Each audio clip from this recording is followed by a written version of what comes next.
This week, remembering Pearl Harbor, we visit the memorial site 75 years after the Japanese bombing raid that drew the Americans into World War II. Also coming up, Rajan's in Rattlesnake Country on the trail of ancient Native American art. And Simon's looking for guaranteed snow for a 4-year-old as he answers your emails.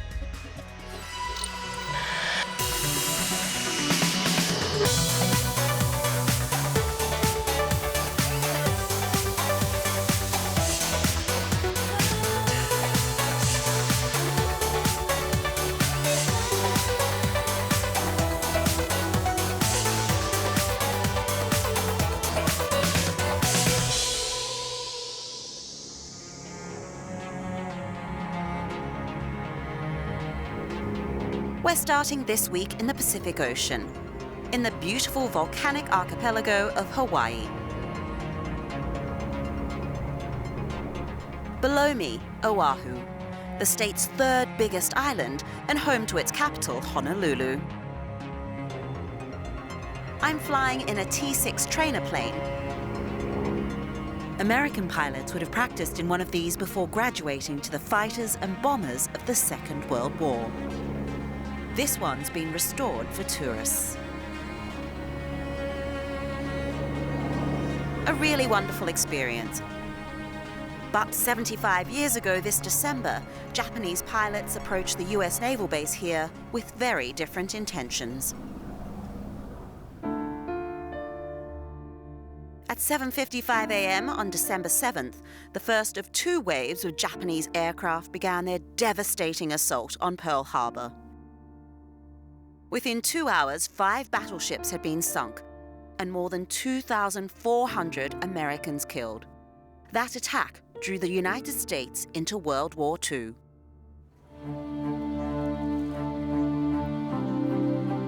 These days, the site is still an active naval base, as well as being a museum and national monument to those killed in the attack. Ironically, many of those who come are from Japan. I really want to learn from the history, and my stepfather, it's his dream. His dream just come here to pray, thank to the world. So I'm very honored to be with him. And now I realize that so many people sacrifice their life. I couldn't die before during the war, but all other people died already. So I must always thinking why I'm only left. So I'm thinking I must pray that all the people died. Basically, she's 3 football fields long, 20 stories tall, 33 knots. The primary visitor to Hawaii, especially when I first came here in the late 1980s, was predominantly Japanese. There were also some Japanese that wouldn't come because they felt ashamed or that they would be somehow mistreated. We have worked very hard towards reconciliation, and in 1991 I was actively engaged along with others in exercising the idea of forgiveness. But it had to come from the veterans as well, and not all veterans could do that. But it did happen. The main event for many visitors here is a boat ride out to the sunken wreck of the USS Arizona. The crowd size is kept as small and dignified as possible.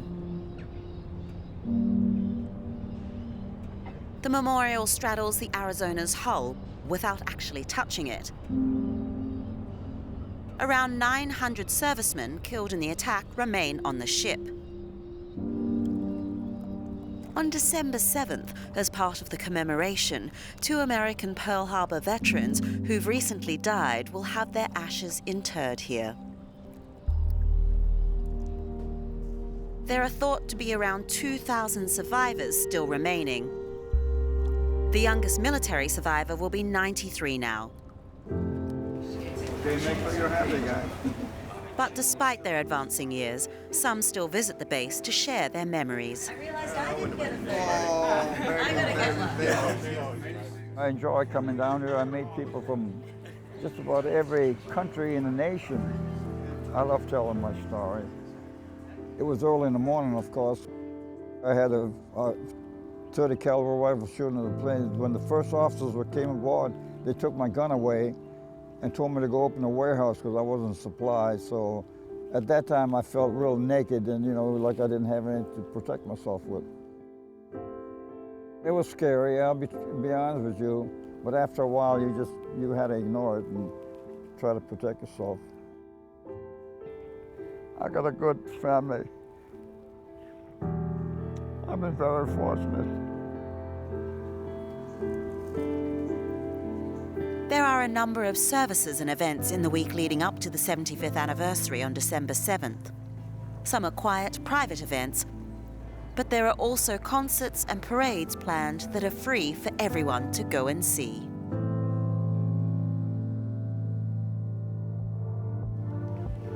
And if you're thinking of coming to Hawaii in the near future, here are things that you'll need to know. Even away from the big memorial events, it's worth booking ahead if you want to visit Pearl Harbour. You can pick up tickets on the day, but there's often a massive queue, sometimes up to 2 hours long. Hawaii is home to 3 active volcanoes, one of which has been erupting continuously since 1983. It's often difficult to get close to see much, so try and time your visit to the volcano's national park at dusk so you can see the eerie glow from Kilauea more clearly. The Thurston lava tubes made from a dried-up river of red lava are also worth a look. And the Kona coast on the west side of Hawaii's Big Island is the best place locally to swim with one of the world's most accessible population of manta rays. You'll have an 80 to 90% chance of seeing them, and after dark, it's a really magical experience.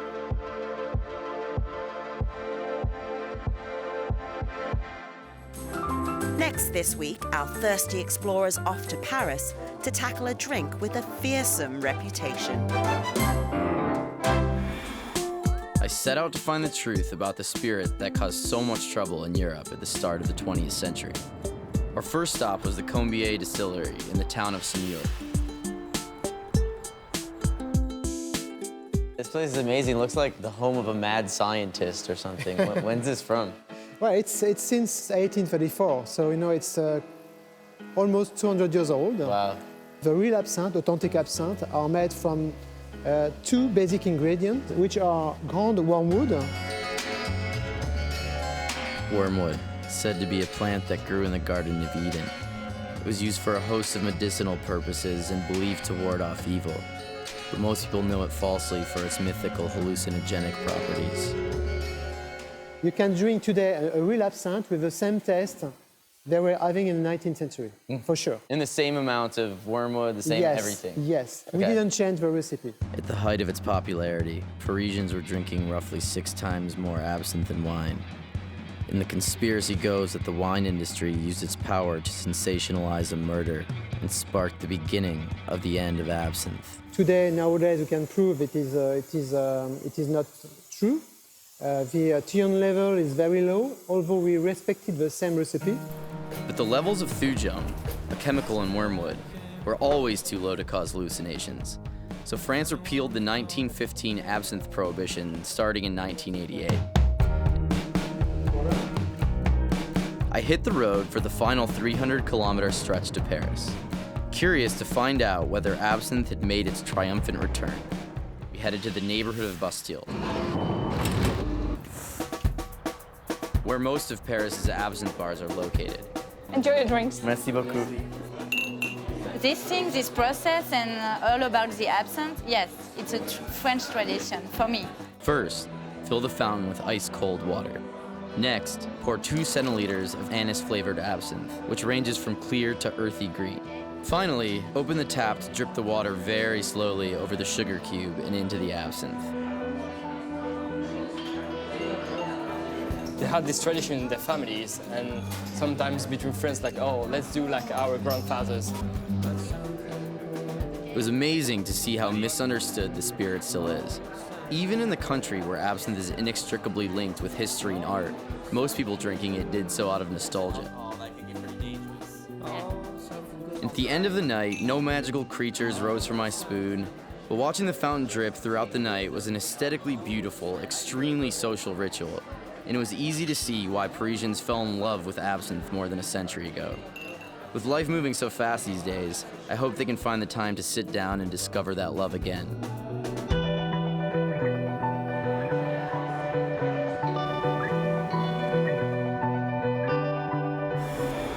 Still to come on the travel show, Simon's here with tips for a dream winter break for a 4-year-old, and Rajan braves the heat of the desert in search of art. So don't go away.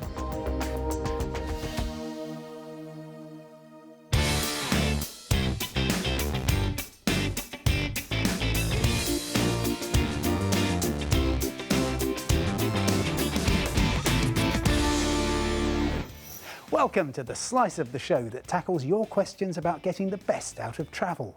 Coming up shortly, my tip for the ideal Canadian rail journey and where to find guaranteed snow to provide fun for a 4-year-old.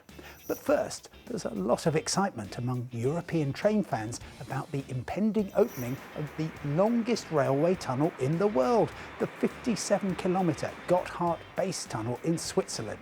From mid-December, expresses between Zurich and Milan will be 37 minutes faster, though rest assured that if, like me, you're willing to trade speed for scenery, the old route through the mountains will still be served by local trains. Next, Tim Blasey is planning ahead. I want to book a hotel in Sydney for New Year 2017 to 2018. Are there any websites that book more than 12 months ahead?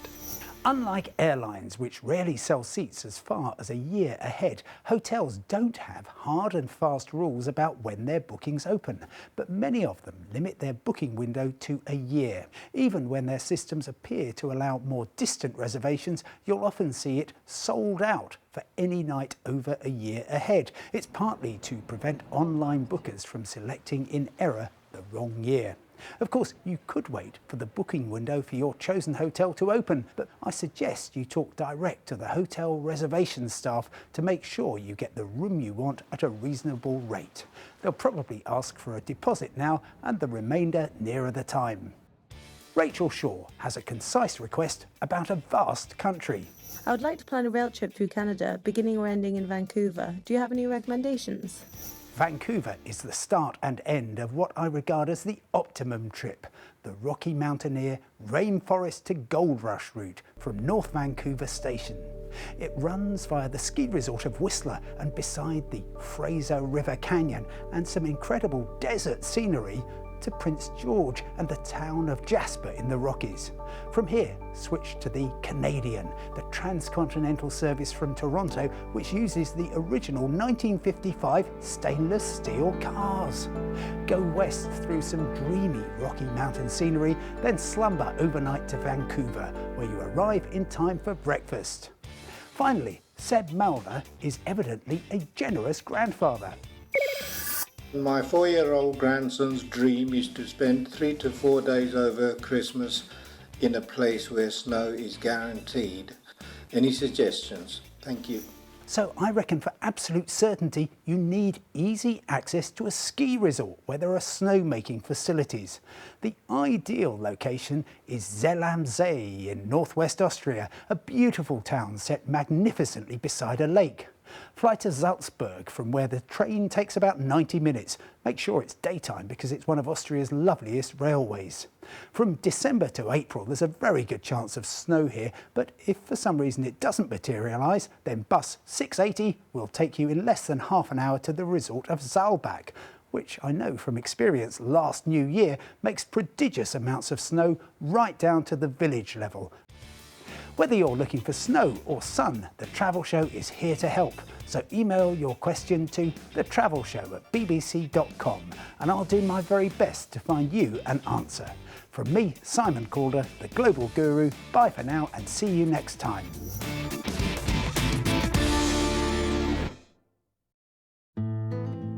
Now, for a country that's always eager to celebrate its history, there's remarkably little commemoration of the USA's oldest heritage, art that was created by its indigenous peoples.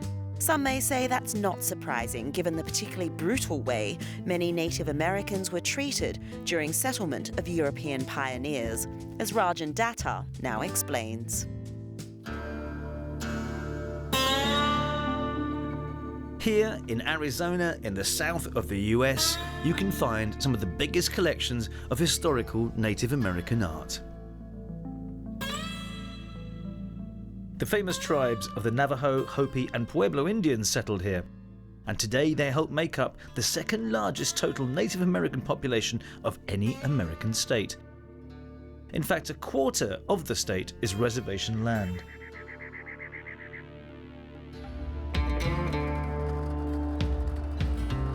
We drove deep into the desert 90 miles southwest of the capital, Phoenix. It's here, in the middle of nowhere, you suddenly find 800 or so examples of ancient petroglyphic art. Some of these etchings go back as far as 7,000 years.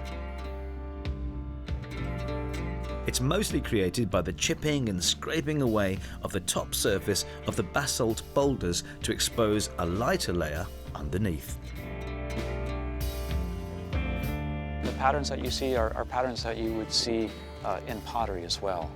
Christopher Short is a passionate student of Native American art like this. They're all beautiful, they're all connections to our past, they're all stories. Remember that these people didn't have any sort of written tradition, so they had oral histories, they had oral storytelling, and they had this sort of marking, and that's the history that we have to work with. There's some really good... Christopher photographs traditional petroglyphs in their natural environments. See, that's shaded by those rocks? Yeah. There's some great stuff in there. He's descended on his mother's side from an Indian tribe, but he didn't feel connected to his roots until he moved from Oklahoma to live here in Arizona. I'm citizen Potawatomi Nation. My native name is Goma Wasea, which means soars in light, which is, I think, quite appropriate for the art form that I do. The work is both symbolic and naturalistic, and goes back as far as 7,000 or 8,000 years. They're believed to have been remnants of the Hohokam community. Hohokam literally means the people who came before. Native American culture is very, very important. It is the history of this country and is the undercurrent of culture in this country. Before there were settlers, there was this culture, and there were these people who were eating and surviving and thriving and telling stories and singing songs and making their artwork. So that's something that's important enough that it really absolutely has to be preserved. There's a really profound sense of whimsy in some of these petroglyphs. It may be shamanistic trances or it may be hallucinations, but you see representations of people with what looks like ducks on their heads. And to me, that makes me laugh. That's a spirit of whimsy and a spirit of play, which I think is important in any culture and in any person. But this site, like many others, is under threat, and the degrading of the ancient art isn't just because of age or the weather. We have everything from people shooting at cultural sites like this, especially petroglyphs, shooting them with firearms and damaging them because it chips off the rock, or throwing paint on something and the paint doesn't go away, it absorbs into the rock, and it's very hard to remove these things. Even the oils in our hands can destroy the patina and the surfaces of these boulders. Cheryl's job is to help in the management and protection of ancient sites like this, and in educating the wider American public about their own history. The modern indigenous people regard this as a very special place, but it's also part of our shared heritage. A lot of these rocks, they're a very dark color and almost have a shine to them. The elements in this exposed landscape are an obvious problem in the preservation of these sites. But then there's also vandalism. So this is graffiti from 1957. In fact, Yes. if you look around, there's graffiti from 1907 over there and 1840. Right. Is that right? Does this still count as graffiti? Well, that's the part that becomes interesting, because there's even an 1879 date here. Some of the historians get very interested in that, and they will try to do searches on those names to see if they were connected with some of the historic trails, for instance. So that division between graffiti and historic is sometimes a little fuzzy. So there are real issues about the preservation of these ancient cultural remnants. But this is where Christopher steps back in. He photographs and then recreates the petroglyphs with a twist. What symbols, what artwork are you looking for as being potentially good for you? I look for stuff that's stylistically interesting, but also is simple enough that when I project it, it's not just going to be a mess. Yes. Yeah. But like these individual shapes here, like this lizard, is absolutely something that I could use. I've taken the pictures, I've added them to a library. Then it's back to Chris's place to Photoshop the images he's taken. I've loaded this sheep, or perhaps it's a goat, it's not entirely clear, and put a selection in it so I can isolate it from the background. And in doing so, I'm refining the lines a little bit and making it smoother. Stage 3 is the clever and artistic bit. This is a 7-line argon ion laser. That Using laser projection of the digitized images onto sandstone rocks, which Chris has gathered from the desert. Well, this looks like a jumble of rocks. You know, it's actually very, very carefully set to mask lights and to reflect and block lights. The purpose is to create what he calls impressionistic dreamscapes. So Chris, everything's set up? We're ready to go. Yep. You can kill the lights at any time. Kill We'll the take lights. some pictures. Okay.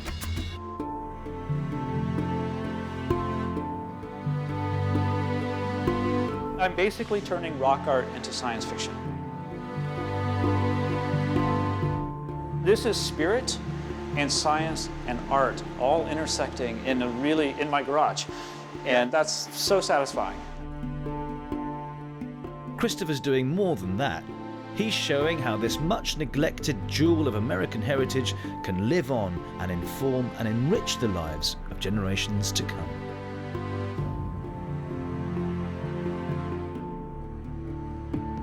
Well, that's it for this week. Join us next week when there's another chance to see Rajan's journey through Bavaria, from surfing in Munich to sleeping deep underneath a mountain range. It's way past 1 o'clock. They're now playing the big drums. How are you supposed to sleep to this? To seeing one of the world's strangest and noisiest festivals. Join us for that if you can. And don't forget, you can follow us in real time on our social media feeds. The details should be on your screen now. But until next time, from me, Carmen Roberts, and the rest of the Travel Show team here in Hawaii, it's goodbye.